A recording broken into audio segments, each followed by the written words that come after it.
اور پھر میں آپ کو بتاؤں کہ قرآن اللہ کی ایک ایسی عظیم نعمت ہے نا جی، اس کائنات کے اندر اس سے بڑی نعمت اور کوئی نہیں ہے۔ ہاں، اور نعمت کے بارے میں اصول کیا ہے؟ نعمت کے بارے میں اصول یہ ہے کہ جس نعمت کی ناقدری کی جائے گی اس نعمت کے بارے میں قیامت کے دن پوچھا جائے گا۔ ہاں، اس نعمت کے بارے میں قیامت کے دن پوچھا جائے گا۔ اور قیامت کے دن حضور نبی اکرم صلی اللہ علیہ وسلم دعویٰ کریں گے، وقال الرسول یا رب ان قومی اتخذوا هذا القرآن مہجورا۔ اب اندازہ لگائیں کہ اگر دعویٰ کرنے والا نبی ہو، جج خود اللہ تعالیٰ ہو، اور جس پر دعویٰ کیا جائے وہ ہم ہوں، تو بتائیں کہ اس میں کوئی خلاصی ہو سکتی ہے؟ یہاں تو ہم عدالتوں میں جناب جھوٹے گواہ بھی خرید لیتے ہیں، رشوت بھی دے دیتے ہیں، جج کو پریشرائز بھی کر دیتے ہیں، فیصلہ اپنے حق میں کرا لیتے ہیں، لیکن جس عدالت کا جج خود اللہ ہے، جس عدالت کے اندر دعویٰ کرنے والا رسول اللہ ہے، اور جس عدالت کے اندر مدعا علی جس پر دعویٰ کیا جا رہا ہے وہ امتی ہے، تو بتاؤ اس میں کوئی خلاصی ہو سکتی ہے؟ اور یہ دعویٰ ہر اس شخص کے خلاف ہوگا جو قرآن سے روگردانی کرنے والا ہوگا۔ سمجھ آ رہی کہ نہیں؟ تو اگر ہم اس دعوے سے بچنا چاہتے ہیں قیامت کے دن تو ہمیں قرآن پڑھنا پڑے گا، اور قرآن کے 5 حقوق ہیں، ان حقوق کو ادا کرنا پڑے گا۔ قرآن کے 5 حقوق ہیں۔ کتنے حقوق ہیں بھائی؟ 5 حقوق ہیں۔ ہر مسلمان کے اوپر قرآن کے 5 حقوق ہیں، اور یہ بات اپنے ذہن نشین کریں، اپنے ڈائری میں لکھیں۔ قرآن کا سب سے پہلا حق کیا ہے؟ قرآن کا سب سے پہلا حق یہ ہے کہ اس پر ایمان لائے۔ ہاں، اس پر ایمان لے کر آئیں، یہ قرآن کا سب سے پہلا حق ہے۔ ایمان لانے میں 3 چیزیں، کتنی چیزیں بھائی؟ 3 چیزیں ہیں۔ نمبر 1 یہ ہے کہ ایمان یہ لائیں کہ یہ اللہ کا کلام ہے۔ نمبر 2 ایمان یہ لے کر آئیں کہ اس کی حفاظت بھی کون کرے گا؟ اللہ کرے گا۔ نمبر 3 یہ ایمان لے کر آئیں اس کے اندر جو کچھ ہے حق ہے، سچ ہے۔ پہلی چیز یہ ہے قرآن کے حقوق میں۔ اور دوسری چیز قرآن کے حقوق میں کیا ہے؟ دوسری چیز قرآن کے حقوق میں یہ ہے کہ اس کی تلاوت کریں۔ اس کی کیا کریں؟ تلاوت کریں۔ اب تلاوت میں کیا چیزیں ہیں؟ تلاوت میں چیزیں یہ ہیں کہ مقدار طے کریں، وقت طے کریں، جگہ طے کریں، معروف طریقے سے کریں۔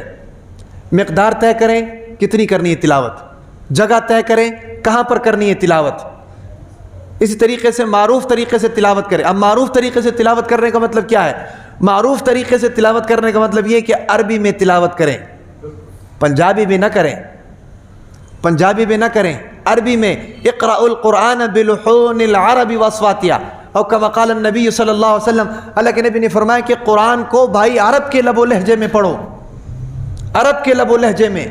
ادھر سے میں کسی کو اٹھا کر کہوں نا قل اللہ پڑھ کے سناؤ، نہیں آئے گا، معروف طریقے سے نہیں آئے گا۔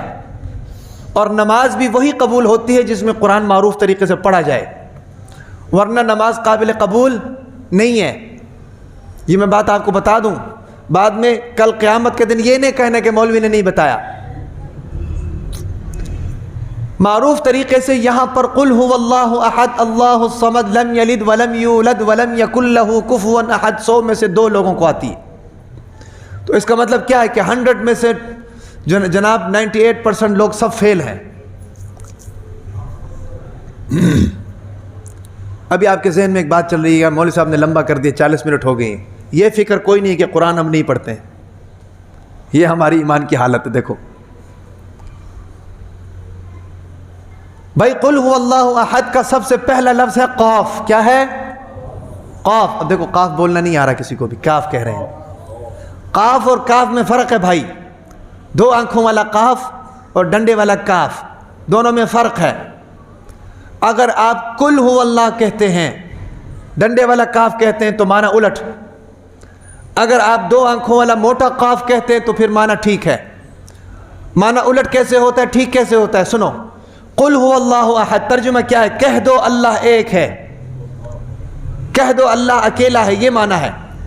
لیکن اگر آپ قاف کی جگہ پر کاف لگاتے ہیں تو معنی کیا ہوگا؟ قل هو اللہ احد، کھاؤ اللہ ایک ہے۔ نعوذ باللہ۔ زمین آسمان کا فرق ہوا کہ نہیں بھائی؟ تو بتاؤ پھر نمازیں کیسے قبول ہوں گی؟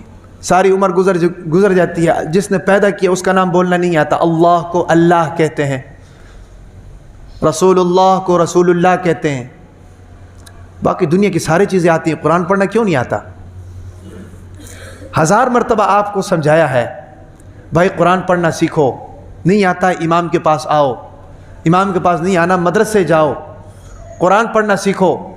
قرآن کے صرف 7-8 لفظ ہیں جو مشکل ہیں، اس کے بعد سارا کچھ آ جاتا ہے، لیکن حرام ہے کسی کے کان میں جوں رینگے۔ ہمیں کیا فرق پڑتا ہے بھائی؟ ہمارا کام، مبلغ کا کام بتانا ہوتا ہے، گھسیٹنا نہیں ہوتا۔ ہاں، مبلغ کا کام جو ہوتا ہے نا جی، وہ بتانا ہوتا ہے کہ بھئی آپ یہ کام غلط کر رہے ہیں، گھسیٹنا نہیں ہوتا۔ گھسیٹنا باپ کا کام ہے۔ آج آپ اپنی اولادوں کو گھسیٹیں اس کام کے لیے۔ مبلغ گھسیٹتا نہیں، مبلغ بتاتا ہے۔ پہلے ہمارے والد صاحب آپ کو سمجھاتے رہے لیکن حرام ہے، اب ہم آپ کو سمجھا رہے او بھائی کو خدا کا خوف کرو، قرآن صحیح پڑھو۔ مولوی صاحب کے پاس چلے جاؤ، مدرسے میں چلے جاؤ، قرآن سے اپنا قرآن صحیح کرو۔ کاروبار کر سکتے ہو، تجارت کر سکتے ہو، لین دین کر سکتے ہو، دھوکہ دے سکتے ہو، جھوٹ بول سکتے ہو، ملاوٹ کر سکتے ہو، قرآن کیوں نہیں پڑھ سکتے؟ پڑھ سکتے ہیں۔ پڑھ اس نے نہیں رہے کہ بچپن میں نہیں پڑھا، اب داڑھی آ گئی، داڑھی چٹی ہوگی، شرم آتی ہے۔ یہاں آپ شرم کرو گے، قیامت کے دن کیا ہوگا بتاؤ؟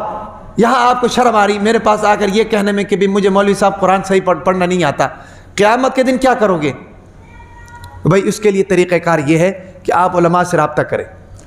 اگر پھر بھی کوئی آپ کی مجبوری ہے تو پھر اس کا دوسرا طریقہ کار یہ ہے کہ ہم نے ایک ترتیب شروع کی ہوئی ہے، الحمدللہ ہم نے ایک ترتیب شروع کی ہوئی ہے، واٹس ایپ کے اوپر کلاسز لے رہے ہیں۔ بہت سے لوگ ہمارے ساتھ انگیج ہے، کلاسز لے رہے ہیں۔ بہت سے عمر رسیدہ لوگ ہوتے ہیں جو لوگوں میں بیٹھ کر قرآن نہیں پڑھ سکتے ہیں، شرم آتی ہے، علیحدہ کلاسز ہوتی ہیں ان کی۔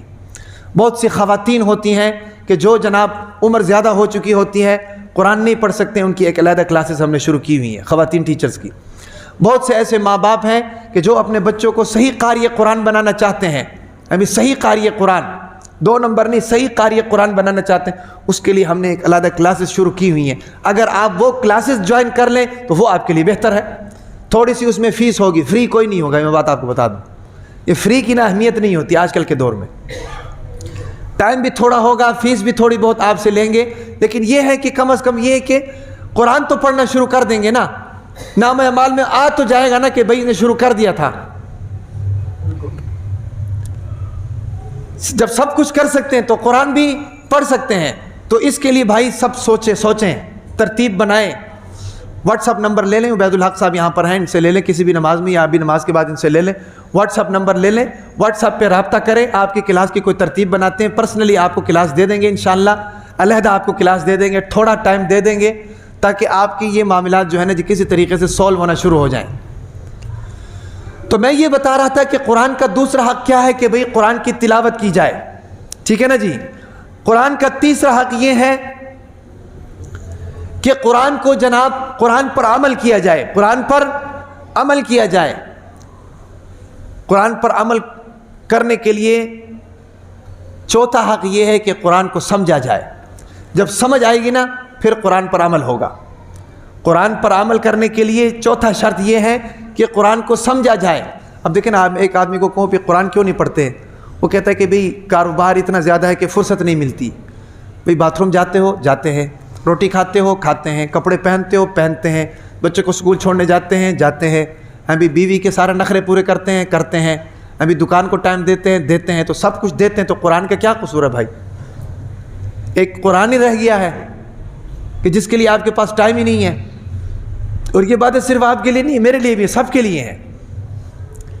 اگر ایک آدمی صبح سے لے کر دوپہر تک دکان پر کھڑا ہوتا ہے، دوپہر کے بعد تو فری ہوتا ہے نا بھائی، کوئی قرآن کو بھی ٹائم دے دیں، قرآن کے ترجمے کو سامنے رکھیں۔ میں نے پہلے بھی کہا تھا کہ آسان ترجمہ قرآن وہاں ملتا ہے، وہاں سے آسان ترجمہ قرآن لے لیں، قرآن کے ایک آیت کو پڑھیں، اس کا ترجمہ دیکھیں، اور سوچے تو صحیح نہ کہ بھئی اللہ کہہ کیا رہا ہے۔ جس سے محبت کرتے ہیں اس کی بات تمہاری سمجھ میں نہ آئے تو یہ تو پھر محبت تو نہ ہوئی، یہ تو پھر بے وفائی ہے نا جی۔ کل کو اللہ کہہ دے کہ بھئی میں نے قرآن میں اتنی باتیں تم سے کی تھیں، بتاؤ ایک بات جو تمہیں سمجھ میں آئی، کیا کہو گے؟ ہمیں کوئی سمجھ میں نہیں آئی۔ تو چوتھا حق یہ ہے، اور پانچواں اور آخری حق یہ ہے قرآن کا کہ جو کچھ خود پڑھا، عمل کیا، سیکھا، سمجھا، اس کو بھائی دوسروں تک پہنچائے، اس کو دوسروں تک پہنچائیں۔ ہر چیز ادھر سے ادھر پہنچا سکتے ہو تو قرآن کیوں نہیں پہنچا سکتے؟ جاپان کی استری ادھر آ سکتی ہے، جاپان کی موٹر سائیکل ادھر آ سکتی ہے، جاپان کی گاڑی ادھر آ سکتی ہیں، بھائی ساری چیزیں جاپان سے ادھر لا سکتے ہو ڈیمانڈ کر کے، تو قرآن خود پڑھ کے دوسروں تک کیوں نہیں پہنچا سکتے؟ یا قرآن خود دوسروں سے کیوں نہیں لے سکتے؟ لے سکتے ہیں، ہماری سستی ہے، نااہلی ہے، کمزور ایمان کی نشانی ہے جو ہم لوگ کمزوری کر رہے ہیں۔ بہرحال دعویٰ ہمارا سب کا مسلمان ہونے کا ہے، لیکن قرآن پڑھنے کے لیے، قرآن سمجھنے کے لیے تیار کوئی نہیں ہے، نماز پڑھنے کے لیے تیار کوئی نہیں ہے۔ تو بھائی یہ 5 حقوق قرآن مجید کے جو ہمارے اوپر لاگو ہوتے ہیں، اگر ہم مسلمان ہیں، مسلمانی کا دعویٰ ہے، تو پھر ضروری یہ ہے کہ ہم قرآن مجید کے ان 5 حقوق کو ادا کریں۔ اگر ادا نہیں کریں گے تو کل قیامت کے دن قرآن کہتا ہے وقال الرسول یا رب ان قوم اتخذوا هذا القرآن مہجورا، اے اللہ یہ میری قوم ہے، یہ میری امت ہے، میری امت کے علماء ان کو سمجھاتے رہے ہیں، میرے صحابہ بھی ان کو سمجھاتے رہے ہیں، تابعین کا دور آیا انہوں نے بھی سمجھایا، تبع تابعین کا دور آیا انہوں نے بھی سمجھایا، علماء کرام ممبروں سے چیختے رہے ہیں کہ بھی قرآن پڑھ لو، لیکن ان لوگوں نے قرآن پڑھا بھی نہیں، قرآن سیکھا بھی نہیں، قرآن سمجھا بھی نہیں، عمل بھی نہیں کیا، اس کے مطابق زندگی بھی نہیں گزاری۔ یا اللہ یہ میری قوم ہے، گناہ گار ہے، انہوں نے قرآن کو پس پش ڈال دیا، یا اللہ ان کو جہنم کا ایندھن بنا۔ اور پھر اس میں کوئی دو رائے ہی نہیں ہے کہ اللہ تعالیٰ حضور نبی اکرم صلی اللہ علیہ وسلم کے دعوے کو مسترد کر دے۔ اللہ تبارک و تعالیٰ سے دعائے تمام باتوں پر عمل کرنے کی توفیق عطا فرمائے۔